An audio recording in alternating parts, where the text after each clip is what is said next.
Mark Gaisford, welcome. Hello, how are you? I'm very well indeed, very well indeed. Just got up, really looking forward to this interview, and my wife woke me up about 40 minutes ago and said, you're not supposed to be on in half an hour. So See, I am totally, are you a bit of a night owl then?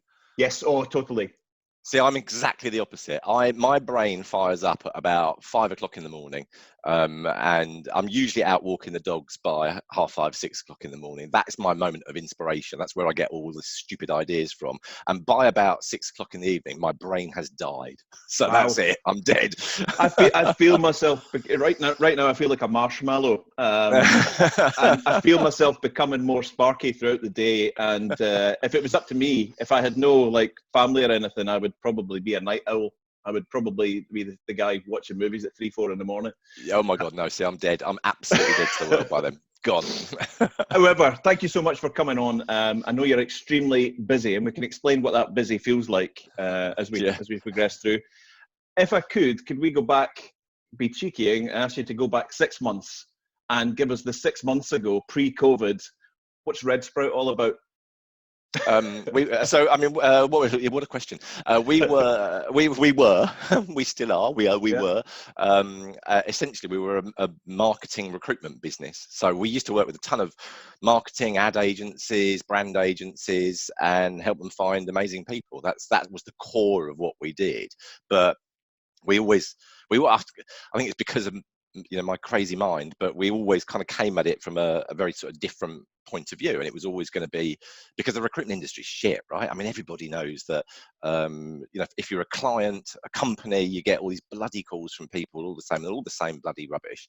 Hello, have you got any jobs I can help you with at the moment? It's just god awful, and that's the very nature of the business, and it hasn't changed either. It's still stuck in.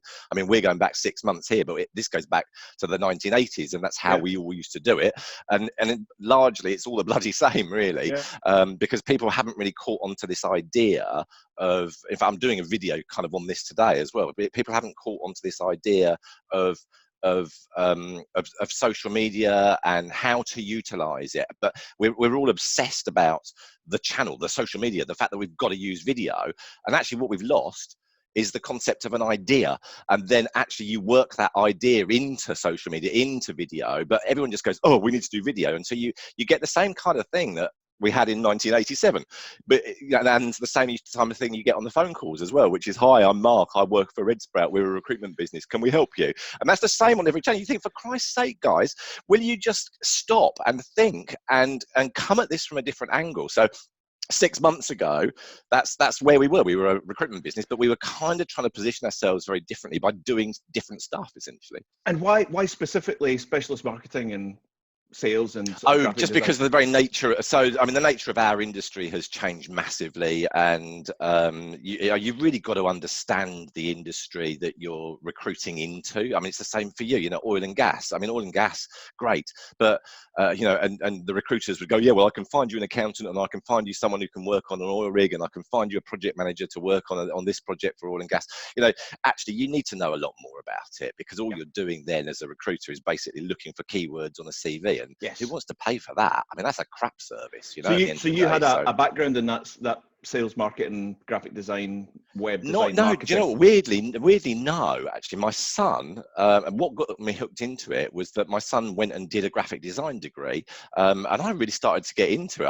I love the creativity of it, and my brain's quite creative anyway, right. And so that's really what sort of hooked me in there. I mean, before that, I was just in the recruitment industry, and it tended more than anything to be sort of generalist recruitment. But the world was changing. We had to start niching and being specialists. So that's what we did. What really. You did.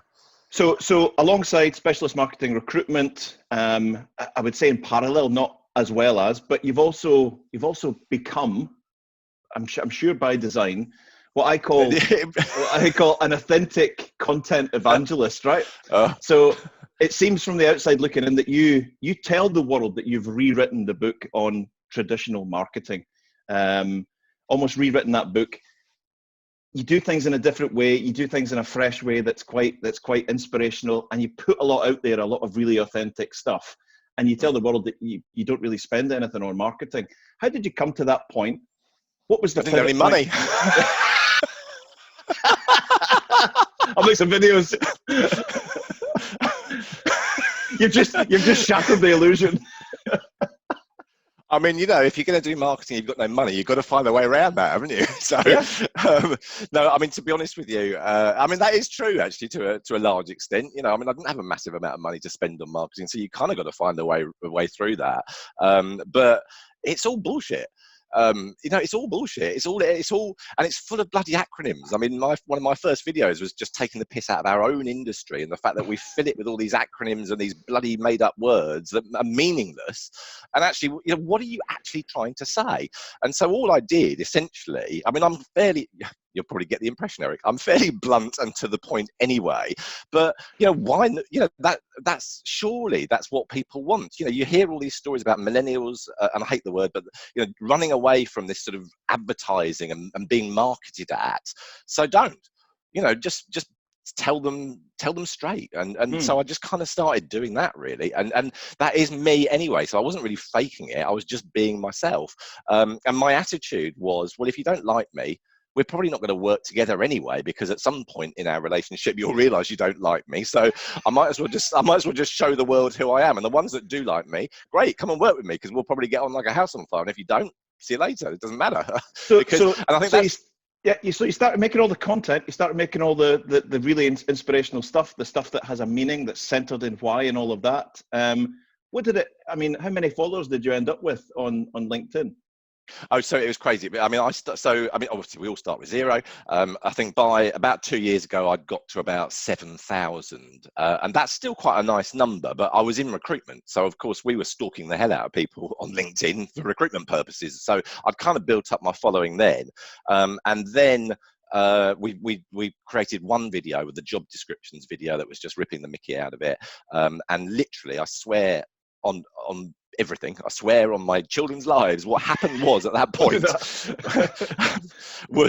I went from 7,000 to about 22,000 in about 2 weeks. The sort of lifespan of that video, it just went completely mad, and just on the back of one single video. So and that's really what kind of got us into a different territory, really. And then you're very conscious because I mean the content after that was crap, because you're very conscious at that point when you've gone viral, that you've got to follow it up. Yeah. And so you go into kind of overdrive and you start spewing out stuff that is utter rubbish at the end of the day, but you kind of got to feed these new 22,000 people that have come on, and it's sort of gradually grew up until the next viral video, which is the one I did back end of last year about no friends, and again that one just launched up even further. So it's those leaps in number of connections has come really directly from those two videos, those viral videos, and then you're producing. I mean, consistency is absolutely key to this thing. If you're not there, people are going to forget about you. So consistency is really, really important as well. And I guess for the non-believers out there, though, the people who don't yet get it, what you're about 75, 80,000 people that follow you, but that might mean nothing to anyone. So what he's got so many followers, that's great. But you actually say that all your business comes from that content pool, right? Totally. Totally. All of it.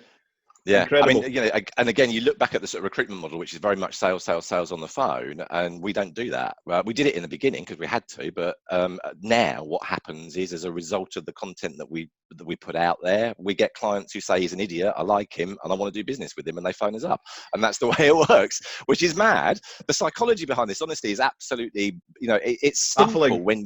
It is, at the start, it's baffling. When you kind of, it's like a penny drop moment. You kind of get there and think, oh. Yeah, okay, it's quite simple, but it takes time to sort of get there and understand this stuff. And I think I've got a reasonable understanding of how LinkedIn works now, and the kind of psychology of why people watch stuff and what they want to watch and all that stuff. So you kind of feed that content in, and people ring you up and say, "Let's do business." Okay.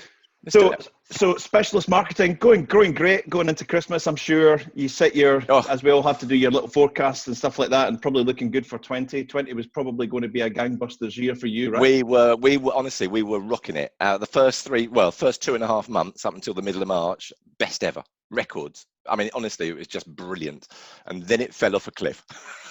Yeah, and that falling off a cliff, did that happen? Do you remember the day, or was it a particular week, or did you just have a sense there was something going on, or was there a thump? It just literally went bang. I mean, in the space of about 48 hours, we went from working on about 40, 50 live vacancies and to zero in literally 48 hours. Everybody either put stuff, I mean, initially they put stuff on pause. So we're going to pause everything. Yeah. And it's, it's the way that this has sort of gone through, isn't it? I mean, I'm not going to kid myself into thinking that when we walk back into the office, when we're allowed back out, that business is going to be there. It's not. It's gone now. So it was on pause and now it's disappeared. So it's start again time. So that start again. There are many businesses. There are many MDs, founders, CEOs, whatever it might be, ops directors or whatever, whose phones also stopped ringing, right? Whose order book did sort of fall off a cliff. There are many of them that are so busy right now with their head down, arse up, trying to keep a hold of things and put out little fires and all that. They've almost disappeared back into that operational cycle, right? They've lost themselves in trying to steady the ship. You are putting out more content and you're more active and more visible. What's the rationale behind that, Mark? Simple, really. If we're not there, people think we've gone bust. I mean, in honesty, that is one of the things here. And I put out a video about this the other day, actually, and it was kind of taking the mickey a little bit, but sort of, hello, I haven't heard from you for ages, and you weren't there to help me when I needed you, and I thought you'd gone bust. And so there is that sort of cycle of thinking, because if we're not hearing from the people that we used to, then what's happened to them? But also, I've just gone into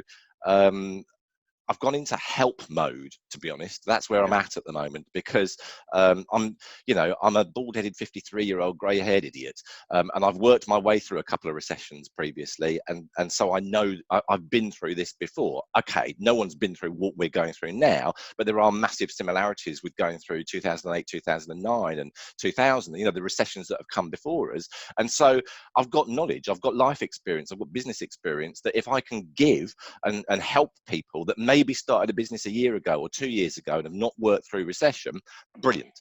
And if those people, and this is of course there's a commercial and mercenary aspect to this, because if those people remember that I helped them in this time, in 6 months, 12 months time, they may well become clients. Great. Of course. So I've gone into help and I've gone into long-term thinking mode. That's where I'm at the moment. In the background, we're doing what everyone else is doing. We've got our arse in the air. We're looking at what we can do to try and pivot or adapt or evolve our business so that there is a successful future for it, when we come out of this. So all of that is going on in the background. I'm not necessarily shouting madly about that at the moment because we're still working it out for ourselves, but I can still help. So I'm dividing my time between what the hell am I going to be in the future and actually what can I offer now? And that's kind of the mode that we're in.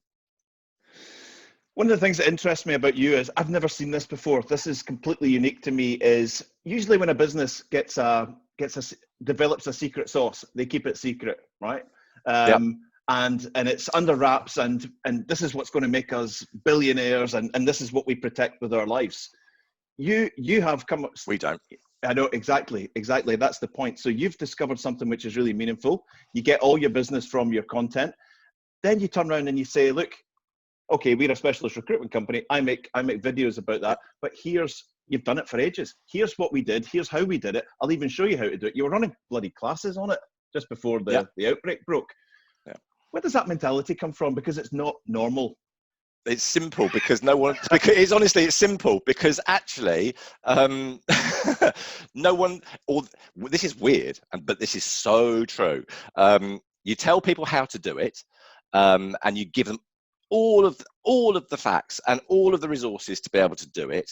And ultimately, the reason they still don't do it themselves is because they haven't got the time. And so the theory and the source, the magic thinking behind this is essentially, I'm going to tell you how to do it. You're not going to do it because you haven't got time to do it, but you'll think I know how to do it and I'm the expert. So when you need it done, you're going to come to me. That's the way that works. And again, it's genuinely as simple as that. You know what you've just done there? You've released another secret sauce. And that's it. But that's exactly right. That's exactly how this thing works, because you've got to be there. You've got, if you're going to be on social and you're going to be upfront, then you've got, and you want to build your business, then allow people to understand that you're bloody amazing at it. And however hard, and especially when it comes to kind of creating video, because it took me 3 years and the luxury of having a son who was living at home at the time, who was a pro. So I had massive resources on helping me how to do this stuff. And when Jack was here, I mean, honestly, half the reason he moved out because I was always saying to him, "How do I do this? How do I do that? How do I do this?" And he went, "I've got to get out of here." So I was really fortunate to have him here, but it took me 3 years to get to where I'm at now. And the people that want to do it don't want to wait 3 years. So if I tell you how to do it, that's great. They want it now. So who are they going to come to? Me. What would your message be to a senior guy, a business owner, a senior gal that want to get into this, that watch your stuff, that watch Gary Vee, that watch all the influencers and go, "Oh, I'd really love to do that, but there's no way I could do it. There's no way I could do it." What's your simple message to them? Do it. Do it is the simple message, because I mean, people, God, if you think the stuff I put out now was the same as the stuff I put out 3-4 years ago, you're on a different planet. Honestly, my stuff was rubbish, and it took us. I was still producing videos 4 years ago. They were crap because I was learning, but so it takes time to get there. Don't worry, just do it. The critical piece about this is don't get obsessed about the channel or the medium, but get obsessed about the idea. The idea is what counts, the content, the story that you're telling. And so, I mean, to give you a great example, one of my guys, Harry, cracked his ribs, and it left us with a quarter of the team down, and that has implications for the business. And he was off for about 3 or 4 weeks trying to get his ribs to recover. There's a story in there, and the story could have gone, "Oh, sickness, real problem, isn't it? Do you guys experience that as well? It's horrible, isn't it? Because there's a lot of I've got to pick up his work. Boring, just boring." So take the story, Harry's cracked his ribs, add a bit of humor into it, play with that story a little bit, and there's your story. It's the point is the same. He cracked his ribs, but turn it into something. So you've got to think creatively about this stuff. And if there's one thing, and people ask me, how much time do you spend on content and thinking about ideas versus actually videoing and editing and all the rest of it? 99.9% of my time is spent thinking about the idea. 0.1% is actually videoing it and putting it out there. Wow. All comes from the idea. Yeah, of course.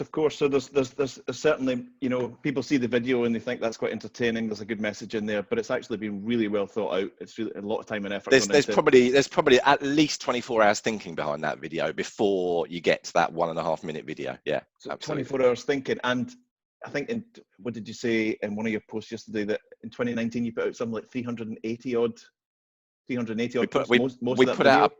Yeah, most of that's video. Yeah, we put it out. So, I mean, again, right, Eric, I've got ADHD, which is actually a massive advantage. It's huge. I mean, I know all these people. Well, we did I get it. I know all these people that sort of say, "Oh my God, ADHD is a condition, it's a disorder," and blah blah blah. Oh my God, it's the best thing in the world because your brain doesn't stop. So I swear to God, there is no forward planning. I genuinely mean this. There's no forward planning to most of the content that I put out.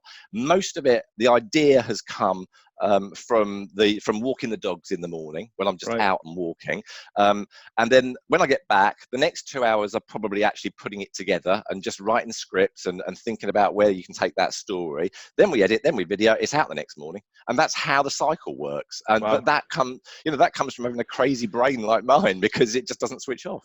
I'm just looking up Google right now. How can I get ADHD? Exactly. And honestly, and the thing is though, right? I mean, I swear to God, this is so true.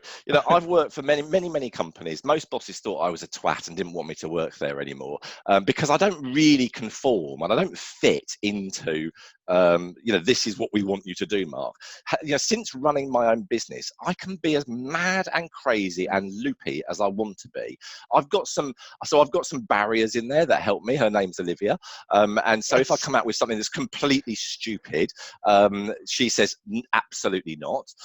So I've got the the sort of content police in there that help me sort of filter that into something that's kind of semi-normal. But other than that, I just let my brain go, and that's just who I am. So yeah. Yeah. Mark, you've taken time to build up Redsprout. All the content, all the followers, all the business coming from LinkedIn was the sort of message we're trying to flow to at this point.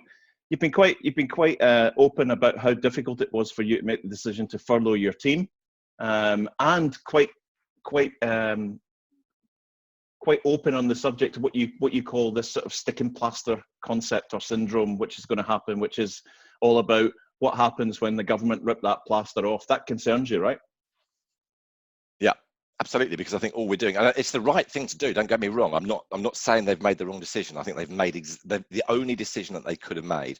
All I'm saying is that we are storing up problems at the moment that are going to come a little bit further down the road. Because from my business's perspective, if I think I'm going to walk back into the business and find the same level of business and the same number of clients that were there when we left it, I'm kidding myself. And that has ramifications on everything in your business. Can you sustain the offices? Can you sustain the staff that you've got? At the moment, the sticky plaster is the furlough scheme, and government are paying 80% of the salaries. Great, fantastic. But don't be foolish in thinking that it's all going to be rosy down the road. We are going to go into a territory very shortly where there's going to be a huge number of redundancies across the UK, because business is not at the same point it was when we left. So it's really is as simple as that. And if you're sitting on your arse and you're enjoying the sunshine and taking this as a holiday at the moment, and you run a business, you're an idiot. You're a fool. You have got to be now thinking about what does that business look like when we come back? Do we need to adapt it? Is it the same? Is it in any way the same? I mean, for me, the challenge is that the recruitment industry is not going to be the same when we come back. We were in a reasonably good time. We were going through periods of growth. We're now going through a period where, and when we get back into the office, the sticky plaster comes off, the redundancies go up. No one's going to be recruiting for a while. And I've got to sustain salaries and office and cost for a period of 3, 6, 12 months until the market starts to return. So you've got to start thinking about what your business model is going to be in literally a few weeks' time, when hopefully this starts to restart. I know we're going to have problems for the rest of the year, and it's going to be a slow ride back. But now is the time to be getting your brain going and thinking, what do we look like? What do we offer? What's our service? And how do we tell people about it? And on that, Mark, what are we going to look like in 3, 6, 12 months? I guess some business owners, some not, some are still in firefighting mode, but some business owners like yourself are thinking about, so this was our model. That might not be the same. We might have to tweak it. I guess you're looking at other things that you can be doing that could take you through into the future. Yep. And this is the advantage of actually. So it's funny, isn't it? Because I'm lucky because I've got a big following on LinkedIn now. I wouldn't describe that as luck necessarily. That's a hell of a lot of hard work in building that following on LinkedIn. But what it allows me to do now is I've got an audience where, when we've made all our plans and got everything together for what Redsprout 2 is going to look like, we can launch that with relative ease, because we can come out to our audience and say we were this and we're now that. And as long as that doesn't jar and it's not something completely different, then we've got this audience that we can launch Redsprout 2 too. So there are massive advantages in that. So that's the other reason why actually spending time on building, and I hate the phrase, I hate it with a passion, but personal brand. And I've kind of gone into that cycle now, like Gary Vee did. He said it and I thought, oh, that makes so much sense. It's actually about reputation, not necessarily personal brand. So we've built reputation, and we can use that reputation to adapt and evolve and launch that business quicker than other people who haven't sort of developed that following. So there's another really good reason to start doing this stuff. And I swear to God, because people always say to me, oh yeah, but you're you, and you're just, you've got ADHD, and you're a massive personality, and look at the way that you portray yourself. And I'll tell you this, and I haven't said this, I don't think, to anybody outside of these environments, because at the moment I'm in presenting mode. I'm trying to put enthusiasm and character into what I'm saying. I'm not looking at you, Eric, because you're there. I'm looking at there because it's the camera, because I'm actually wanting to talk to the audience. So I'm in presenter mode. When we finish this, I am exhausted. honestly, because this takes it out of me. This isn't my natural state. Ah, Actually, the reality is I'm an introvert, and I love nothing more than sitting in a room, reading a book, or just being consumed in my own thoughts and putting my ideas. I have to get myself out of that box and go, okay, I'm going into presenter mode now. It's not fake, it's me, but it's a different me. It's my presenter me. And same as it's exactly the same as if people start to learn how to go on stage and present to an audience. You know, it's not their natural state. They don't walk around in the office all day and go, hi, welcome to, you know, that's not, but it's still them on stage. So this comes, and so many people say, oh yeah, but you're you. But if you practiced, your version of you, the presenter version of you, can be just as effective. You just got to practice it. So that's honestly, that's such an important message, that this comes from practice. And there is nothing worse. Let me just tell you this. This is already set up to do a video. There is nothing weirder than sitting in a room on your own talking to a camera. Honestly, it's the most bizarre. It's the most bizarre experience ever. But and people say, "Oh, I couldn't do it." Yes, you bloody can. You just need to practice how to do it. And I swear to God, as long as if you've got the ideas and you're creating the stories, then put those onto camera, and anybody can do this. Honestly, I'll shut up now because I'm rambling. No. Well, my next question was just going to be wrapping up and just saying, if you could stand on Big Ben with a megaphone and speak to all the business owners out there, what would the message be? But I think you've just done it. Yeah, I think we just got to get into.